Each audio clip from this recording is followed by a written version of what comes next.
All right. Welcome to the bonus episode of this week's Curt and John Talk Tech and AI podcast.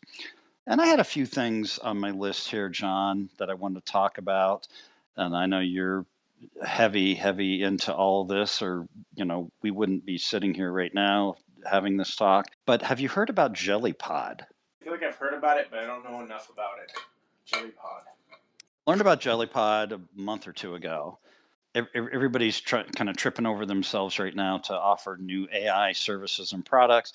And so they put me on a waiting list. And I was on the waiting list for like 6 weeks. I forgot about these guys, right? Oh wow, yeah. It was there.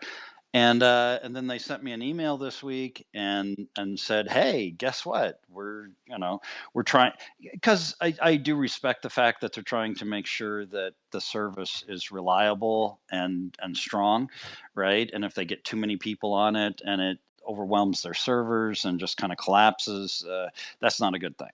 So Mm-hmm. I definitely appreciate that.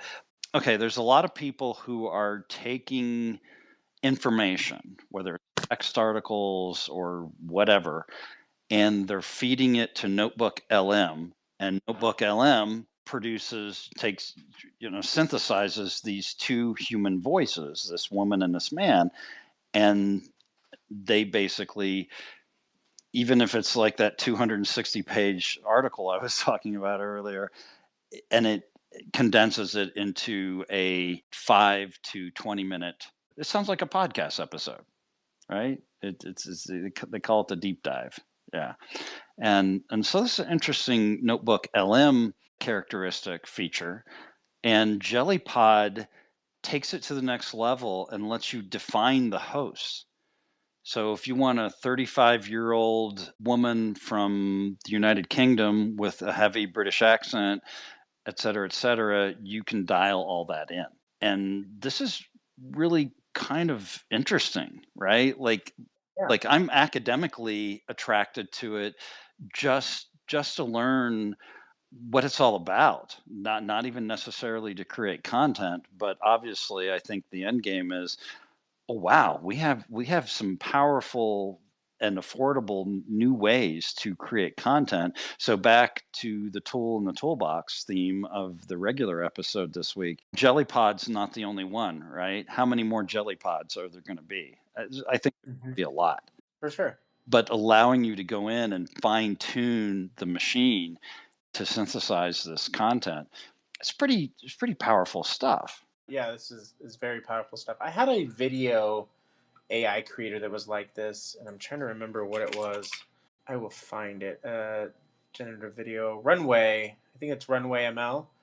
Yeah. So runway ML was kind of like that, where I could create a script and a tone and drop some images in, and it would create kind of a video. Runs on credits, kind of like an ideogram. You can do the I remember I played with that one because I was following a marketer. She tested it with a video where, she put the script in. It was like how to make something. I don't know, like a recipe or something like that. And it was her voice, her video. So it was her voice in video, and then it turned her video into an animated character. So it kind of looked like a Disney character, but it's her Mm. doing the audio and the script. And I was like, that's kind of Yeah. cool, right? Yeah, sure. Yeah, generative expressive character performances inside of Gen 3 Alpha. Yeah, so that's Runway. So yeah, there's a lot of Yeah. a lot, but there's Yeah. there's a good amount of front runners in this that are moving it at different angles. So yeah, it's like, and I hadn't played even with Notebook yet, and I know that I've listened to actually the podcast. It's a good gym listen to, and it's good. I'm honestly impressed. And because I listened to everything at 2 times, so I'd have to like slow it down to 1 time to see if there's any kind of like nuances, like robotic voice or some hesitation or whatever. Because in 2 times, it kind of just doesn't sound any different than the other podcasts I'm listening to, Marketing Against the Grain or any of those guys. So like, it's pretty good. I'll give you kudos that that's a really cool way to deliver information and keep it engaging. Yeah, yeah, Yeah. it is. And well, there's one AI podcast that I listen to.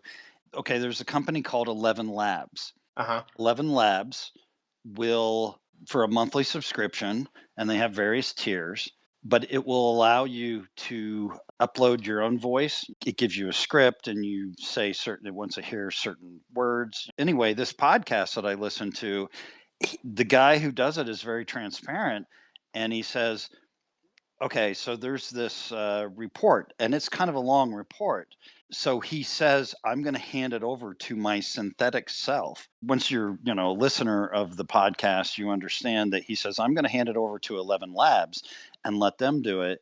And they use his voice to synthesize, and he turns it up to like 1.25 speed or maybe 1.5. It's definitely faster. He's getting it done, but he's targeting a business audience like you and me. So he understands that, if he can provide the same content in 15 minutes rather than 30 minutes, that's a good thing. It's just kind of mind blowing to realize that I'm listening to this guy read this report, and it's not this guy. This is an AI synthesizing his voice to more efficiently bring this content to my ears because he doesn't have the time to do it, and it's just a more efficient way of doing it, right? Back to efficiency. Yeah. I love telling people about 11 labs because even though I haven't done it yet, I have this burning desire to create a new podcast where it's just me reading my own articles. This is terribly narcissistic. It's disgusting. It's really bad. But I just want to hear me reading my article and know that, oh, an AI did that for me. I'm sitting on the hammock drinking a pina colada, right? Like I Uh-huh. didn't do that. That's kind of got me excited. I have to admit. That's pretty cool. I mean, a lot of this stuff is pretty cool. I know, and I always get in my head about it. I'm like, oh, well, people think it's cheesy if I use it this way or whatever. Like I said, and I'm still having a hard time finding that video. I'm gonna find it. Watch it. I'm gonna swing it to us. But yeah, there was a video one that I did as well where like I said, I fit in the script. Oh, this one was cool because what it is, if you can feed it in the script, and what it do is it would put a montage of video B-roll together with text overlay as if you were making one of those like informational, like quick videos, for social or something like that. Right. Minute long, 30 seconds long. You can actually dictate how long it would be. And it would just stitch together all these images. And you can go in and edit it because, I have video editing skills. It was like, oh, this is really cool. It's like it brought 3 different tools I use into one. And I don't have to spend all the time digging through all of these Right. videos Right. to Yeah. find the right one. It did a good job. I mean, did I have to change a couple out? Sure. Did I have to change the timing of the speech? Yeah. But like for the most part, it got me there faster, right? The tools that we have around us. So that was a good tool. Efficiency, Uh, man. 11 labs I haven't explored, but I think it's really cool to Well, it's an take your. exciting time, right? Because Yeah. I mean, you and I are passionate professionals, no doubt, and we put a lot of time into this stuff, and we can't even keep up. If we had an extra 50 hours a week or whatever, we would already have played with 11 labs, and we would already have played with JellyPod and these other tools. Like, I feel like there's so much that I haven't even discovered, let alone used, let alone Yeah. educated myself about, that I'm just like, well, I know what I'm doing for the rest of my life, trying to keep up with AI. For sure.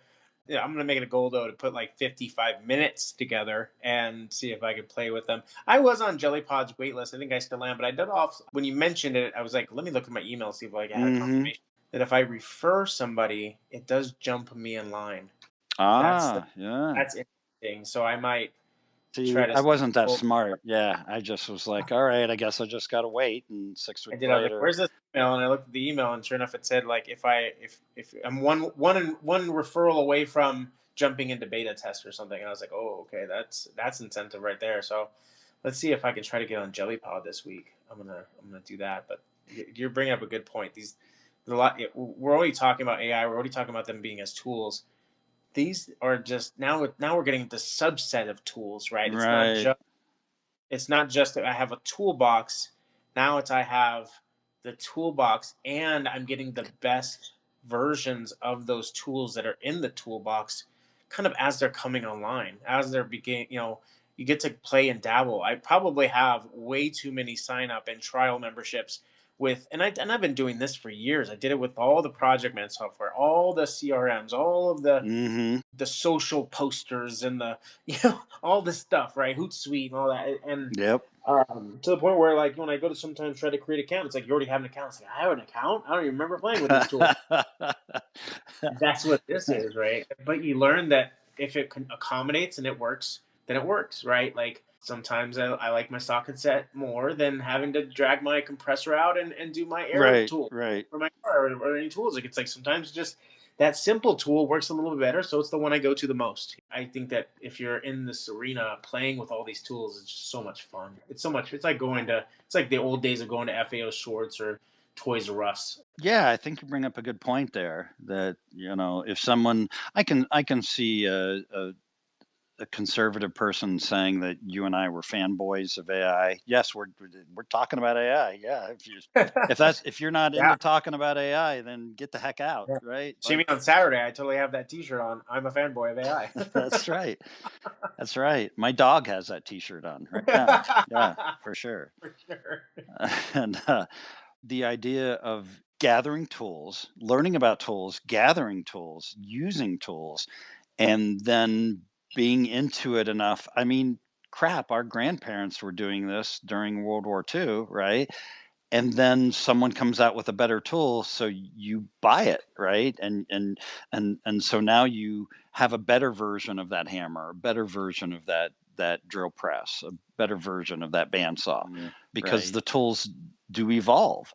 This is back to the theme of this week's regular episode of continuous learning. Again, we didn't invent gravity, but if you don't like continuous learning, oh boy, I don't think the next 100 or 1,000 or 10,000 years of humanity is going to put a smile on your face. I think you're going to be a pretty miserable person because you just kind of want to park it, right? Like I get that in 1958 Americans were living large and loving life and the cars were sexy and the technology was pretty primitive, but it's 1958. You don't know it's primitive because you've never been beyond 1958, right? We got radio and TV and buttons on the dashboard of our freaking Ford, and it's pretty amazing. Yeah. But we don't live in 1958 anymore. We live in a zone where if you do not indulge strategically and intelligently in continuous learning, there's a decent chance you're going to get a pink slip, and your peer who did indulge in continuous learning, they're not going to get a pink slip. Yeah. And I just kind of think that's the new reality. People who don't like to work and don't like to learn and don't like to strategize and indulge and get better at what they do, I think they're going to be kind of a new class of people in society that we didn't have before. Mm. Because again, in 1958, continuous learning was, you get out of high school, maybe you go to college, but anyway, you kind of complete it. Wasn't that the mentality? Is it just me? But wasn't the mentality you complete your education? We even say it that way, right? Complete your education, and then you jump into the business world and you give yourself a heart attack for 40 years, and then you start collecting Social Security, and that's all she wrote. The great American way, right? Yeah. No. But that ain't the way it works anymore, peeps. Not as far as what I can see. And it goes back to, and I know we've talked about this previously on this podcast, but when I was a little kid, my dad explained technology to me, Mm. including astronomy and space travel and all this cool stuff, right? And the idea of exponential growth. And what I think as Americans and as business professionals, what we need to do a better job of, all of us, you and me too, is understanding that, okay, look at everything that happened technologically in terms of advancements during the 20th century, from 1900 to 2000. During that 100 years cycle, what did we achieve? Oh my God, it was amazing, right? It was amazing. Okay, Yeah. now take that and crank it out in 20 years. And then Mm. at the end of that cycle, take what happened in that 20 years and crank it out in 8, right? It's exponential in its growth. And I don't think most Americans, I don't think most humans are ready for that. Like I don't think our brains are wired for it, right? Like we're barely out of the caves. We're like rubbing two sticks together to try to make fire so we can cook the chicken we just killed. What took decades before in those 100 years now take sometimes months or I, within a. so I've written recently about AI and AGI, okay, artificial general intelligence, which is kind of regarded as at the point at which AI equals humans, right? Sure. Equals a smart human. But then there's a theoretical future stage called superintelligence. Hmm. And this is not something I had on my list for us to discuss this week, but I have been curious as to your thoughts on superintelligence because superintelligence either brings the red eyed robots from Skynet or it cures cancer and puts us in other universes, puts us in the next galaxy, does these things that we just thought were impossible, and that's super intelligence. It's really fun to watch these thought leaders and these really smart human beings discuss whether super intelligence will even occur. I mean, we've got people like Sam Altman from OpenAI who are saying that AGI, this level where artificial intelligence equals the smart human beings with things like PhDs and such, right? They're saying that that's going to occur 2027, like right around the corner, like right around the freaking corner. and and I'm like, have humans really created computers that are going to equal us, and then after they equal us, well, obviously it doesn't stop there, then it goes even further. So what is that super intelligence? I mean, what do you think about super intelligence, dude? It lives in the realm of the things you even just spoke of, which is like theory, right? Like Very theoretical. Yep.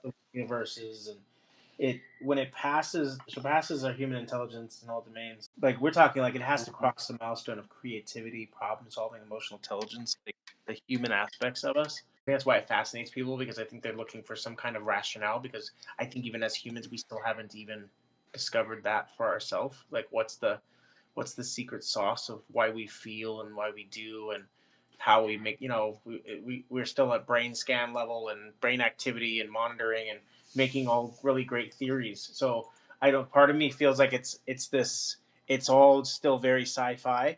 Part of me feels like Yeah.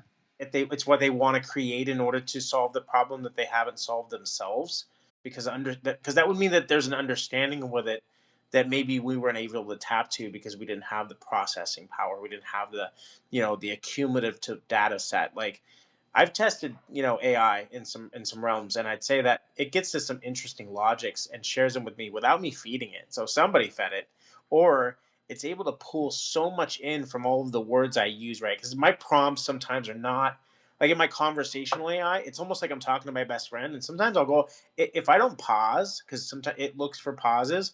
I'll go on for like 3.5, 4 minutes. I've sent you voice notes that are like that, where I'm sure that you have to kind of step back and go, "Oh my god, this is 4 minutes. I have to find an area." Right, right.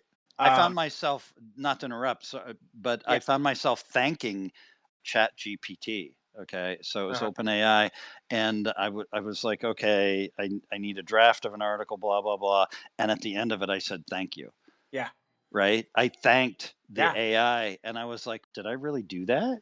Did I So I've really? been doing I that. I've been just doing that with Siri and Alexa for years. I really have, and you have to say their trigger word in order to do it. So it's not like they're listening for that, right? I have to come back over and be like, yeah, it's not a requirement, but and they're like, "No problem, it's what I do," and you're like, "That's kind of cool."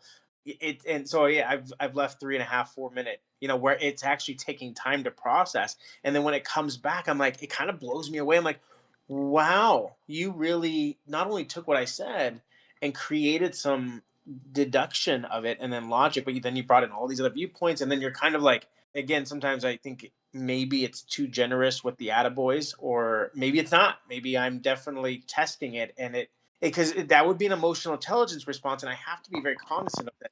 I'm like, wait a second, is it giving me praise because it right. genuinely appreciates that I was so complex in that thought, like because I'm pushing things to beyond its measure, or is it trained to say that in some Well, and way? you might stop giving your $20 a month if it calls you a dick, right? Yeah, it's like, hey, you're If being a it weirdo. Stop thinking like that. Yeah, yeah, you're a loser. Your You're a friends may not loser. tell you this, but Take you your need to stop $20 and thinking go that way. away. Yeah, they're not going to do that, right? I've noticed that with Notebook LM, and when you generate the voices, right? Sometimes they are overly complimentary. I remember I generated a podcast episode once because I was the author of the article that they were discussing. They referred to me as a genius, and I was like, no, I didn't write the White Album. I've never been to the moon. I'm not a genius. Thank And you. so I deleted it and I recreated the entire episode. I was like, no, no, don't say genius. Yeah. I've So given it so as I far, agree. They kind of yeah. kiss your ass sometimes, I've for given it sure. as far as giving it permission to be like, you can disagree with me if you feel compelled to, and I just don't know what's happening there. I'd love to know and dig deeper into it, and know where the language models are have been trained to, I think, acknowledge those trigger words, or where, But anyways, so super intelligence, like, I think with our current progress of AI, I think it's possible. I think it has the capabilities of it, and because it's already doing some of the things important for humans, right? Like vision and processing language and And natural but we're, body. humans are competitive AF, right? We are Yeah, very yeah. competitive. If we've got people like Sam Altman saying we're going to achieve AGI within 3 or 4 years, even let's say they're off and it's actually 8 or 10 years. Okay, 8 or 10 years, whatever, it's coming. We know it's on the short track here, right? But we're humans. We're not going to stop at AGI. We're just going to Oh yeah, keep pushing it and yeah. pushing it and pushing it. And that's both a beautiful and potentially an intimidating factor of the human condition. So I kind of agree with you. Part of me is like, super intelligence is never going to happen. And the other part of me is like, what just happened in the 20th century? We Be went from cool if it did. horse and buggy to 230-mile-an-hour Ferraris. Like walked on the moon and sent rovers to Mars. Like we're humans. We do some stuff, man. I have no idea of when it might happen, but I think that there's a very high likelihood that it will happen. Well, I think Um, there's some nuances that have to be crossed in that. I think that there's this thing that I think is really important that I believe is the human experience, which is the gut feeling, and I don't know how AI is going to achieve that, because I would say that gut feeling both has has stifled people but in progress, but also been a pivotal point in progress. Right? Somebody went with their gut feeling, and they were right. They knew it, believed in it, and something inside them said, right. "This is the Yeah. path," versus something inside them said, "This isn't the path," and they've been wrong or right. And there's an element to that, which is that continuous learning. So it's like, at what point, even if we hit super intelligence, even we're at AGI, do we also then somewhat acknowledge that it's also a source of truth? Because just because it knows, and I think weird sci-fi movies and a lot of history has proven that even though you're the smartest person in the room, you may not be the best person for the solution that we're trying to find. And I know that there's like this hopefulness about Right. super intelligence and how it could break into, all kinds of cool stuff like healthcare and space exploration. And I think it's going to Yeah. be a Cure very, cancer. Get rid of climate um, change. I think Yeah. it's going to There's be a, but I think that they still are going to be the player with us in the room, and it's hard to say that they would ever give the full control over to start making very big decisions in our humanity, because there's one thing that I don't know if it'll ever get to, which is existential risk, because we sometimes are very good with playing with as little information as possible, and with it knowing too much information, would it have that ability to stumble upon something with humility because it knows too much? It has already assessed all of the risk factors, and right. I appreciate the sci-fi movies that bring that to reality. That goes, ooh, the robot overthought this, right? It brought this. Right. It's understanding of the 1% variable, but it was wrong. It was wrong. Well, and to your point, it's interesting that Hollywood has been the source of most of our philosophical meanderings Oh yeah. Oh of yeah. AI and robotics Well, and the the great future. writers, right? Yeah, just the future, Yeah. like they have Hollywood has through entertainment, and entertainment is not education. right? So we've been talking about continuous learning. Yeah. When you watch Bad Sisters on Apple TV, that is entertainment, not education, people. I just want to remind you. 100%. I just want Yeah. to. Why I started adding a disclaimer to the bottom of my articles that says like, "Hey, I'm just a guy with a bunch of knowledge. Please don't take this as your source of truth. Do your own research." Because I don't want to come back later and say, "You said this." Well, it's like I think the robot's going to come with the same disclaimer, right? Like it doesn't know it will know everything. It knows more than you, but it doesn't know everything in that sense because there's some things that you don't know, and it's sometimes good to not know. But we peaked as a species with Donkey Kong and Frogger. We really did. Because that was the best. That was just the best part of my life. And Donkey Kong and Frogger are, Simpler and much challenging time. yeah. My favorite movie is Tron, by the way. So if I ever say man, it's because we're speaking in my Tron language, and I'm thinking about Flynn and just just wilding out on the whole the matrix of it all. But really, it's because that was the breakdown of Clue and what he created there was he tried to create the perfect person, and it just was like the perfect person is imperfect. And I think that's where I'm like that's probably my stop in super intelligence. I don't want to limit it, but I'm just saying like unless we're embedding the human brain into AI, the places we don't Right. know, it's Like, interesting. well, and I agree with a lot of the thought leaders out there in AI who are saying what's really kind of cool, if you think about it, about AI is that it makes us question the entire idea of intelligence and what we stand for and what we were trying to achieve, right?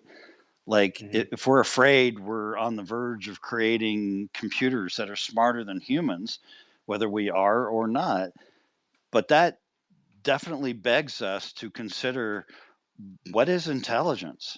And is it good? Like, we kind of, it sounds good, right? It's Yeah. yeah, I want to be intelligent, not stupid. I Right. want a smart dog, not a stupid dog.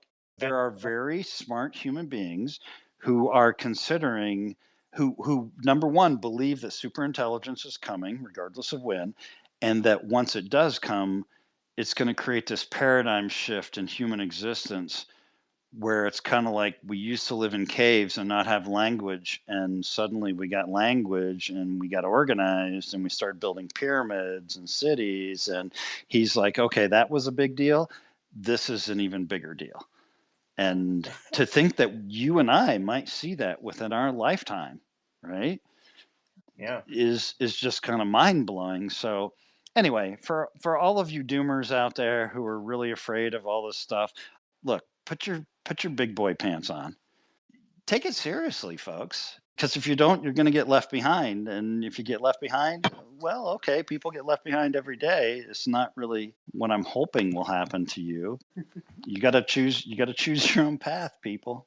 I just think it's Oh, important yeah. that we realize that, between a third and half of this country is just like, screw this, right? Like, don't assume everybody's on board with AI. Don't assume everybody's on board with tech. There are people who go to work every day and they're scared to turn on their computer because they just don't like technology. If you embrace technology, you can make a few bucks, you can pay the bills, pay the mortgage, like, get on with your life, right? There's a solid amount of people that were sold on that dream, though, and unfortunately, they're getting the brute end of what it looks like to have that expectation when it was really delivered by other people that didn't have a strategic like plan forward or what the outlook of the world looked like. When you learn from people that are already in resistance, all you're going to learn is how to resist. Excellent point. That kind of goes back to the echo chamber discussion we had during the Oh yeah. main episode, right? And this is where we introduce the AI-led streaming network that knows what I want to watch and just kind of does it and just drop that gem for maybe the streaming giants out there that maybe want to make something that makes Oh, I sense. like that. You know? Like an AI agent that is tuned into my moderation. Yeah. To Yeah. I want to be in the middle, so give me the middle. Like, maybe my AI agent could, my Microsoft Well, it Copilot throws or up a whatever flag, can right? do that for me, right? Yeah. Throws up a flag, says, "Hey, you're about to watch this, and based on who you've been, at about 3 minutes, you're going to get real triggered. So either skip it or, and I'm like, oh, okay, thanks for the heads up. We have a new player on the field. It's called AI, Yeah. and AI has a non-bias. So let's put the non-bias in the arena, and let's see who comes out triumphant under like really understanding a customer. Because unfortunately, at the Right. top of all of these data companies is still somebody with bias, and they're going to drive the data to say what they want it to say. And Right. most Right. times I've heard in product rooms and what either it be digital or service based or product or a hardware product, is that they really are not good at listening to the customer.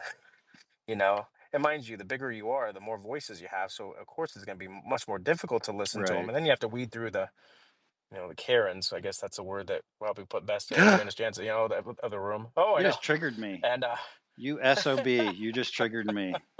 You just called me a and Karen. I try to didn't call filter those you a out. But I think Karen. all Karens matter, so that's important too. That's your new hashtag campaign. All Karens Yeah, matter. all Karens matter. Use I like to do initial these in the bonus caps, by the episodes. way. Yeah, use initial caps. Uh, Oh man. we've talked about for a couple episodes here the idea that we used to say it was, information overload was a fire hose. The metaphor we used was a Yeah. fire hose, and now we're talking about Niagara Falls, right? It's like, Yeah. no, it's monumentally bigger than that. How can I take that Niagara Falls of information where I've only got 24 hours in a day? You, Bill Gates, Elon Musk, you only got 24 in a day. Hmm. How Hmm. do you best leverage those 24? I keep coming back to AI as a tool to summarize and review what we talked about in the main episode. Give me that 260-page report, but whatever form I want to consume it in, give Hmm. me something I can either listen to or read in 5 to 15 minutes. Yep. Now that's Yeah. power, right? That is Yeah. freaking power, because if you can equal the intelligence or the knowledge, or however you want to say it, that you would have gained by sitting down old school and reading that 260-page report. And we've all done that before, right? Like because we Yeah. had to. There was no shortcut. It's either read it or pay someone to read it. Yeah, you could take one of your staff members and say, okay, here's your job today. Read this 260-page report and give me Yeah. a 3-page summary, right? You could do Yeah. that, right? Sure. That was a capability of human beings at the time, How much but did that cost? it, you know, yeah, exactly.